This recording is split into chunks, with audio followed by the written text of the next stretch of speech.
No, I can't go through all that right now. I don't want to.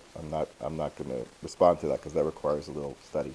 But the point is that she found out as that she would have a child the next year, which was Pesach, right? The Moed was Pesach, and she heard it live from the Malachim, and she left.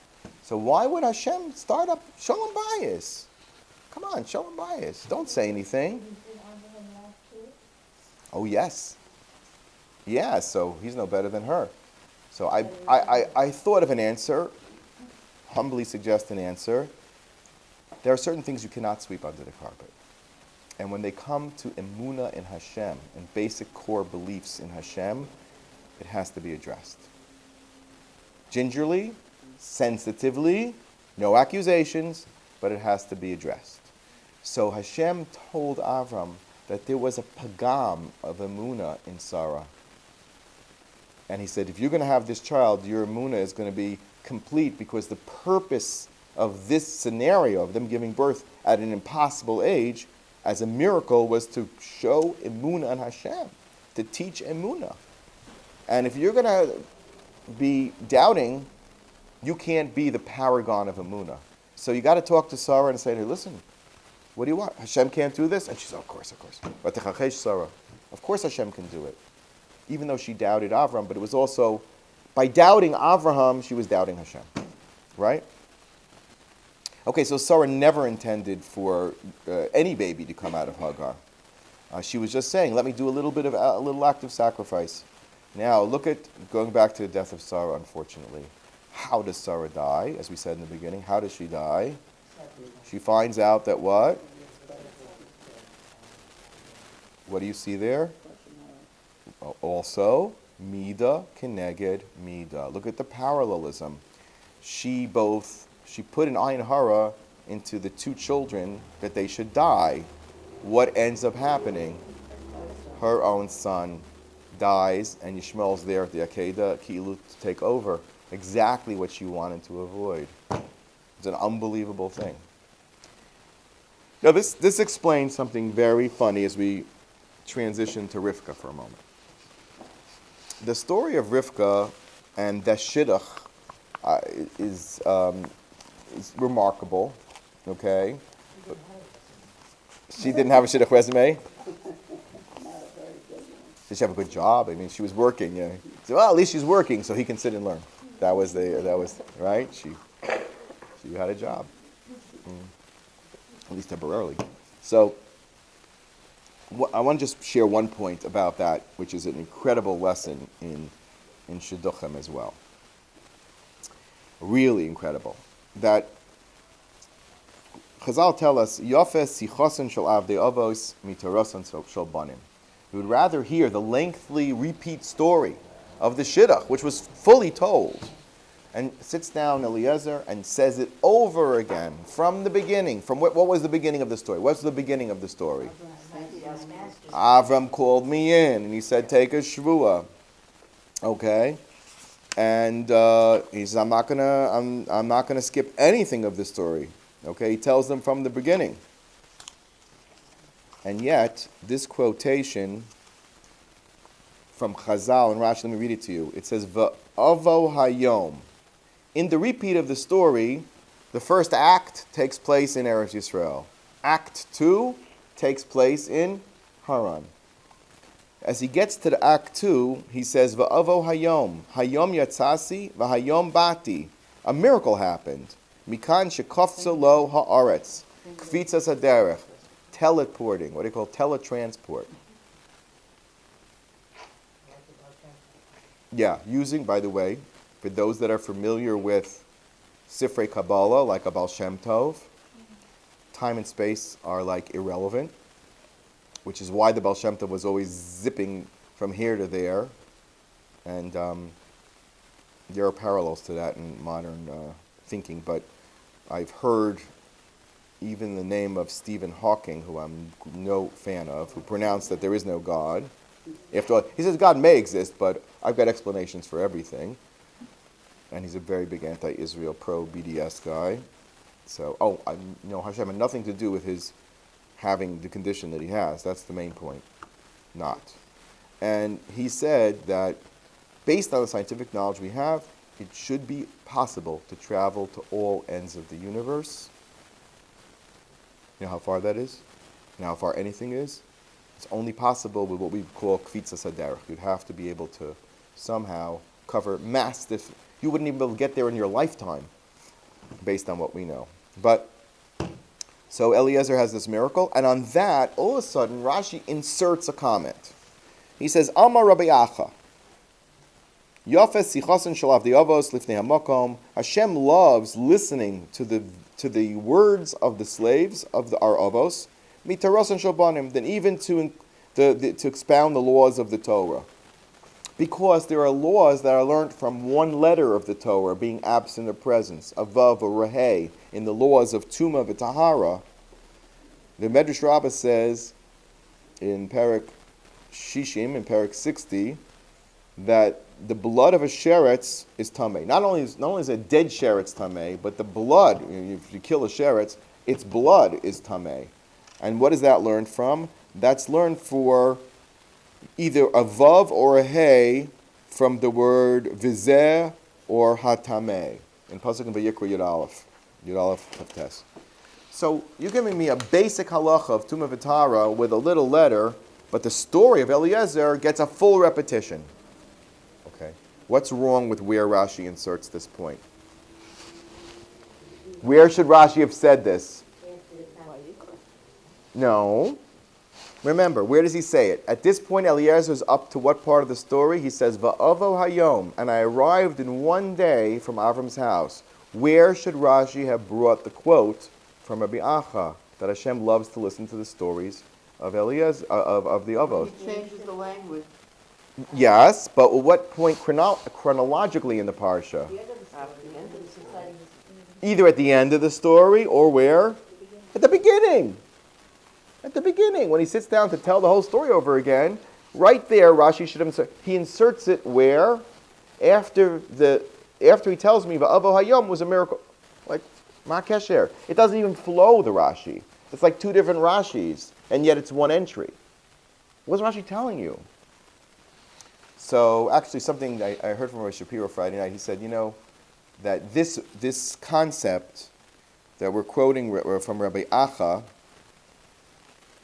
which is this concept of Yafes Sichasen Shel Avdei Avos, means that Hashem likes us to tell the stories of the miracles of the tzaddikim. Hashem loves hearing those stories and wants us to tell those stories. So I grabbed all my tzaddikim books and started reading my kids' stories. Some really great stories. But what is the purpose of this extended dialogue? Is to bring us to Emunah. So that's why Rashi put it at the point where a miracle happened. The first part is not miraculous. It doesn't bring you to Emunah. Just the fact that Avram called him in and said, swear to me. Okay, great, fine, nice. But the minute that we see Eliezer reporting miracles, which is what he did to Yitzchak to endear Rivka. So the water came up Likrasa, and all these miracles that happened, and it was a sign from Hashem. That's what we love about Eliezer's story, because it inspires others with Emunah. All right? And that's why I believe Rashi inserted it here. But actually, let's go to Rivka now for a moment, and then we'll go back to our friend in Nachash.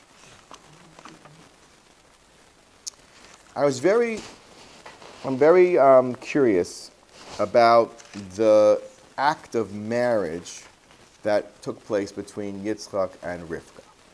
Who is very prominent in those little psukim? Who do we talk about when he marries Rivka? Who also gets a mention? Sarah. Not only does she get a mention, but she seems to be the entire focus. Right? Talk about not shalom bayis. That's the worst thing you can possibly do, is talk about your mother in front of your wife. Right? I'm sorry, ladies. I'm sorry, mothers-in-law out there. By the loss of his mother. Say talked about it, just say learned to help and He was comforted. But it's worse. Well, let's read the pasuk together. He was obviously in an emotional state about his mother's loss. Because the Torah says so. He was comforted after the loss of his mother. 1 second. So let's understand that. He's a grown man. He was 37 years old. This happened 3 years after the Akedah, because they got married when they were 40, as the Torah tells us, and then they waited 10 years, and then they started davening. So this is 3 years. You're supposed to mourn how long for a parent? 1 year. What's wrong with Yitzchak? He needs to go to a therapist that specializes in grief counseling. He needs grief support groups. It's 3 years. And she was 127 years old, which is what Rashi says is the other reason why Avram wasn't, racked with grief, because she lived a full and beautiful life, as the Torah tells us. She was like Kemeya was Esrim bechet. She was like Esrim Kesheva. My kids asked me, isn't a 20-year-old more beautiful than a 7-year-old? Good question, right? Yeah, that's a little difficult. I tell you the answer. It's very simple. By 20 years old, she got married at 12 or 10. She has 10 kids. How's she going to look? In those days, 20 years old, you're alta shmata already. It's true. So, no, but before she say that, a 7-year-old obviously is just a beauty and potential. She's going to grow up to be a beauty, and that's how she looked. She looked like she was so young that she just didn't even reach her full maturity yet. She was so youthful. Okay. It's more in the beauty, not Correct. But although it does seem to be also. Yeah. They talk about our beauty, yes. Absolutely. That's how Rivka's described. She describes. Okay, now, but I want to read this psukim with you. So it says, "Vayisapera Eved liYitzchak as kol hadvarim asher asa." He explained to him all the dvarim, and I think that brings up the idea of what? Of dibur. There was a lot of negotiation that went on. He said a lot of things, and he went through how he said things so carefully. For example, one of the things that Eliezer said that was a white lie was the sequence of what happened. He tells things. Anybody know which thing he told a white lie about? Actually, Rashi picks it up. It says, "Shina pnei emes." What did he change? He says, "What really happened?" He makes the Tanai, right? The girl who comes and she says, "Gam l'gamecha eshav," and I'll also give your camels to drink. Osachachta, she's the one. So here comes Rivka. What does she do? He says, "Hagumina, mama, just give me a tiny drop. I'll make it easy for you. Give you a tiny drop." And then she says, "Yeah." And then she goes, "Gam l'gamalecha eshke." I'm going to give your camels to drink. Ada sherkilistos. I'm going to even do it until they finish drinking. Okay. Did she fulfill the Tanai? Absolutely. But what does the pasuk say? The pasuk says, "Va'ish mishta'ela." He was wondering. Ha'etzliach Hashem darko imlo. Was I successful or not? Excuse me. She just did everything and more. Okay, and then what happens next? Pasuk says, "Vayehi kasher kilu hagamalim lishtos." The minute the camels finish drinking, Vayikach hasan nezem, he takes the gold bracelet. The gold bracelet represents the shkolim of Klal Yisrael to build the Mishkan. It represents Aseres Adibros. So, what happened that you like her now? And what did he fail to do? Rashi says that he was wondering. What was he wondering about? He says, "Is she really from the family of Avram Avinu, Mishpachas Avram Avinu?" Excuse me, that wasn't one of the conditions. That's not a commandment. So he was worrying. He held back and said, "I got to find out whether this." I was just curious, and it would be like a hidur mitzvah if I can find out. So what should he have done before giving her the jewelry? First find out. Say bat miyat. Afterwards, he says bat miyat. It's irrelevant. So if it's irrelevant, why were you worried about it? Just a simple Havana and Rashi is missing here. And in fact, when he tells the story over, he does say, what? That I asked her bat miyad and then I gave her, because they would catch him on a lie. He says, "You're telling us that, we are the whole thing, the whole lie that he said was that Avram said, take from my family. The whole thing is the family." And if he gave her the stuff before asking about Mi'at, that's a contradiction to everything he said. He's a liar. Throw him out. He's a Ramai. Bat Mi'at. Who? Right? Who's your father? Who's your daddy? So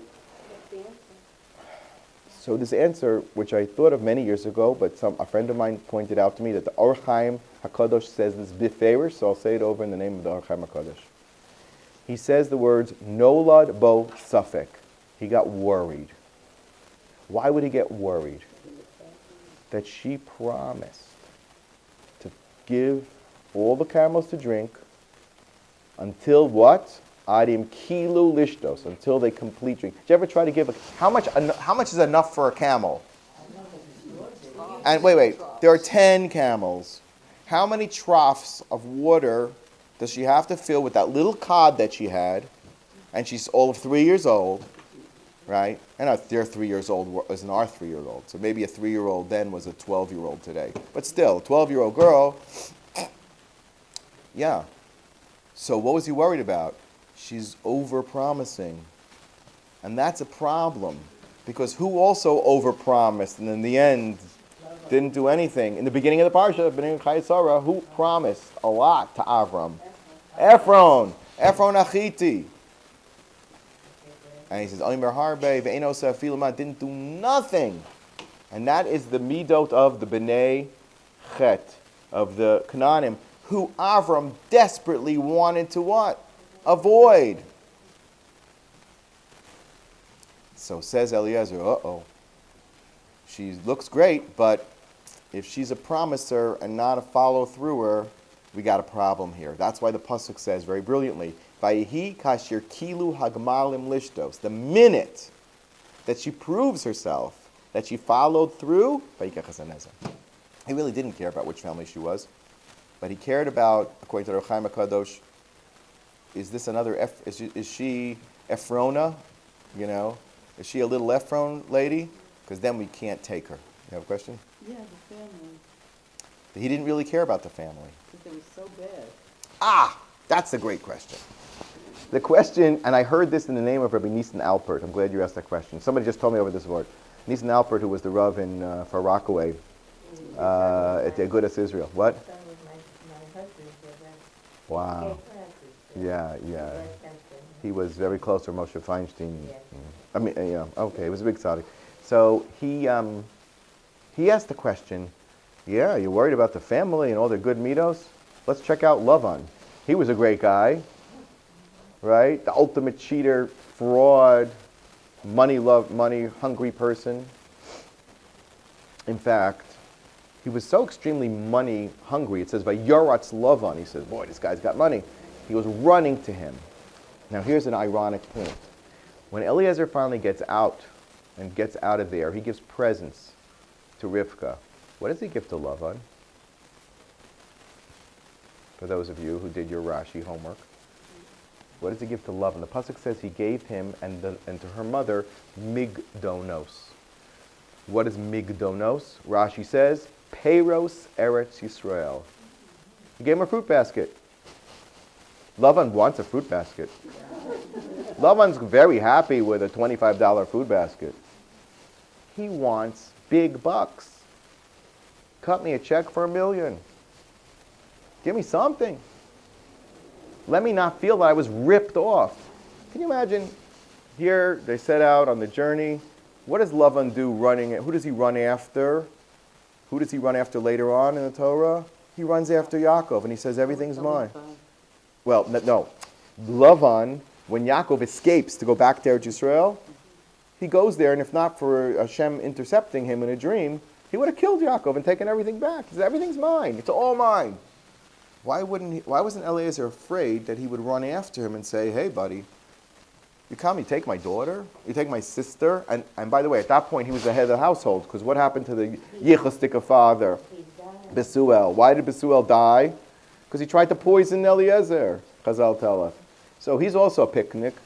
You've got Besuel, you got Lavan, the mother, we can only wonder, this is the Yichus? This is the Yichus? By the way, let me just finish that point. Why was it proper for him to give Peiros of Eretz Yisrael I think it's a brilliant, brilliant insight I heard, that what did Lavan really want? He says, I'm in charge now because Bethuel, my father, died. We tried to do away with Eliezer, and we couldn't. So now I'm deciding who she marries, right? It's my decision. This is a valuable commodity here. Avram Avinu, the wealthiest guy in the whole, tremendous wealth. Eliezer told him of the tremendous wealth. Wants her. Gee, this is my payday. So what does he really want? He wants a faux partnership. I've got a sister who's really at this point like my daughter. You've got a son. 50-50 on everything that Hashem has promised you. And primarily, what has Hashem promised Avram Avinu more than anything else? Eretz Yisrael. Now you understand why he gave him the fruits of Eretz Yisrael. Who eats the fruits of a tree? The person that owns the land. What he was saying to him is, sure, Lavan, what do you want? He says, I want full partnership. Eretz Yisrael is going to be half 50-50. Got the girl, you got the guy. We're going to split it 50-50. So Eliezer says, sure, no problem. In fact, I'll prove to you that you're already an owner because I'm giving you the fruit of Eretz Yisrael. Brilliant, brilliant shot. Because that's all Lavan really wanted to hear, that I'm an owner. Don't give me a check. Whatever check you're going to give me is not enough. You're going to give me you're going to give me a check or the building in Manhattan. The building in Manhattan that throws off $10 million of income, every year. So what, do you give me a check for $1 million? What am I, stupid? I get $100 million from that. I'm not taking a check.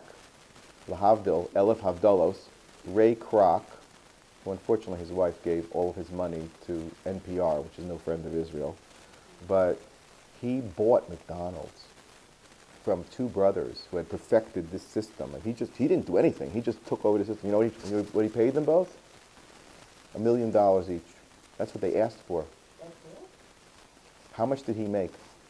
Billions. Billions and billions of dollars. Even if Lavan asked for $1 million, he would go and say, what a jerk I am. What did I do? I signed off for $1 million and I could have had 10 buildings in Manhattan? No way. I'm a partner. Okay, you're a partner. Who's a partner? And we can go fight in court how much I get. He's a good Rabbi anyway, so he'll probably win, the case. So that's really what Lavan wanted. Now, go back to Yitzchak, just to sum up, and our snake friend. He says like this, Vayisaper Eved l'Rivka es kol ha'dvarim. He says, I told all the things that I did, that I gave a fruit basket to Lavan, and I got rid of him that way. Brilliant, brilliant move. The water came up to every good story, like he's supposed to. The Sipurei Tzadikim. Yitzchak's not moved. Vayiviyeha Yitzchak ha'ohala. He brings her into the tent of Sarah.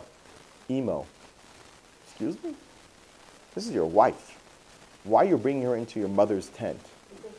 You don't live with your mother. You're not married to your mother. What are you doing? Why are you making your tent your mother's tent? That's bizarre. And even in a normal marriage, you wouldn't do that, You just wouldn't do such a thing. It's like your mother had an apartment, and you're going to go live in your mother's apartment. Maybe people do that economically, but it's like a woman wants to feel that she's in her, a home that we bought together, a home that we built together. It's an issue. What is Kedusha? Okay. So that's the point. It says, Vayikach es Rivka vatihilo isha. 1 second. She's in the tent already. Then he marries her? Hello? This is very modern sounding. Chas v'sholom. You take her to the tent? Chas v'sholom. Vayikach es Rivka vatihilo isha. Should be the other way around. Then he loved her. Vayahaveh after the marriage. And then Vayinachem Yitzchak acharei. Because what did he wait to see? He said, I want to see if she's going to bring the Shekhinah back that I helped cause to leave because I helped cause Sarah's death. Why? Because Yishmael said to Yitzchak, I'm better than you. I had a bris milah at 13. And what does Yitzchak pipe up and say? He says, I would be willing to sacrifice all of my body, not just a portion of my body for Hashem. The Sutton hears that. After those words between Yitzchak and Yishmael, Sutton says, I've got a great nisayon to throw Avram's way. Therefore, And therefore, maybe that's pshat. Because his imo represented the Shechina. And what three things happened in Sarah's tent? Three things, ladies. The challah was somehow, she made enough dough for 2 challahs and she got 20. The Shabbos candles were lit from Shabbos to Shabbos. And the third thing, the cloud was over. What are those three things? Listen carefully. In the Beis HaMikdash, what are the three kelim that are in? What are the three things that you have in the Heichal? A menorah. What else? Lechem Apanim. What's the third thing? Ketores. Right? The bread, the light, the cloud. The Shechina. Connected the cloud. Because it makes a cloud. It says, Be'onon Erael. In fact, that's why the Kohen Gadol goes in. It was a machloket with its tzdukim, whether you've got to go in on Yom Kippur with a cloud, or go in, like we paskin, and put the incense on inside the Kodesh Kodashim to make the cloud. But either way, Be'onon. So we see the word Anon is connected to the Kotel. That was the Beis HaMikdash. She says, I need someone to replace what Klal Yisrael has lost. She can bring the Shekhinah back. Because what's the other option? He just brought Hagar back to Avram to marry. Now Avram says, I'm going to make good. I'm going to marry her. Well, she was Pelegish, but that's not the direction we're going in. He says, I've got to revive the Ohel Sarah. So this... Yeah, she's still a Pelegish, but Yitzchak was Menachem. He says, you know what? My mother is still, the Shekhinah that my mother represents is still alive. Okay, so now I guess I've got to end with this. The snake in the Kotel. What is the snake in the Kotel? What does that mean? So we can darshan it a couple of ways. Number one, the snake wants the Shekhinah. The snake wants Hava. The snake wants the wife.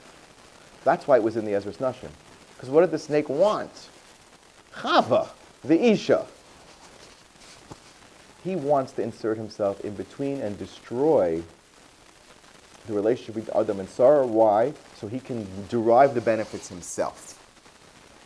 The Satan, at the end of time, makes a huge effort to cause us to sin, as we see in our world today. Everything is about bombarding us with images to cause us, entice us to do various averos of what they are, monetary, personal, or whatever else.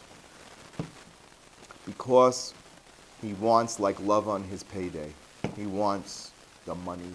Because there's such a big shefa of kedusha that's pouring onto the world. The minute that the Beis HaMikdash is revived, do you know what this world is going to be transformed to? What the Rambam speaks about in Hilchos Tshuva.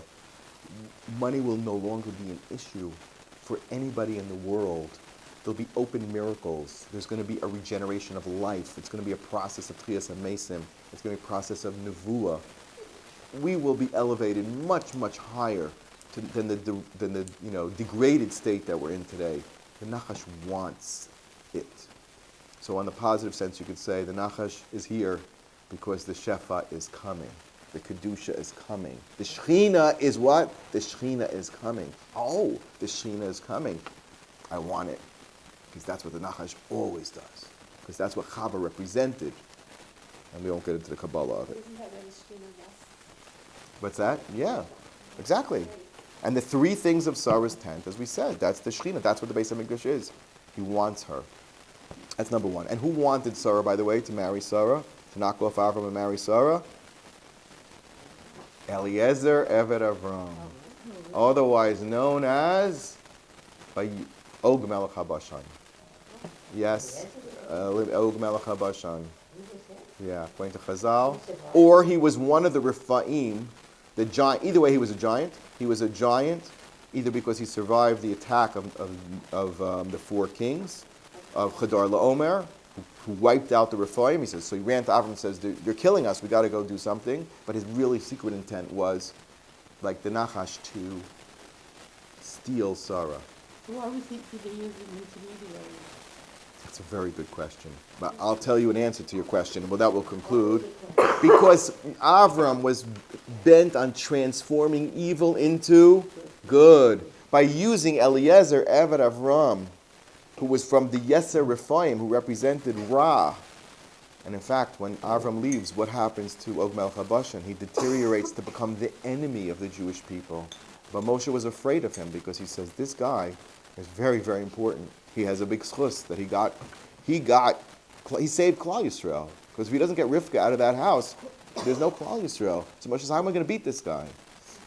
And he needed to be. So one positive sense you could say the snake in the Kotel means, by Ezras Nashim says, we're anticipating great things.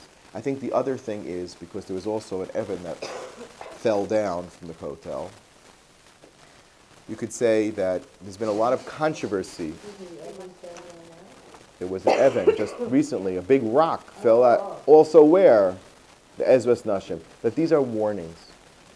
Part of what the Shekhinah is coming, Hashem says we have to root out the evil. We have to get the snake out of the Kotel. And Klal Yisrael is being warned to do tshuva, and that includes who? Not just the frum Jews, but not only Goyim who are B'nai Noah, but also are all Jews associated with who want to transform the Ezrat Nashim into what? And he says, I'm calling to you also to do tshuva. And I won't get to what really happened in Pittsburgh, but this I have to say, and I'm going to say it on tape, I don't care. What bris was that was disrupted? Does everybody know what bris was disrupted? What was the bris? A gay couple, which is the antithesis of the bris. Yeah. And they weren't obviously converting them to Judaism, because you cannot convert somebody to Judaism unless they're accepting mitzvos. And these guys are obviously not going to be the role models, because there's a farish pasuk in the Torah. They can't do what they're doing. So what is Hashem saying? You're a part of Am Yisrael. We need you. Behave. Get this Nachash stuff out of here and come and daven together at Ezras Nashim the way we're supposed to. Separated and with seeking the Shekhinah and Kedusha.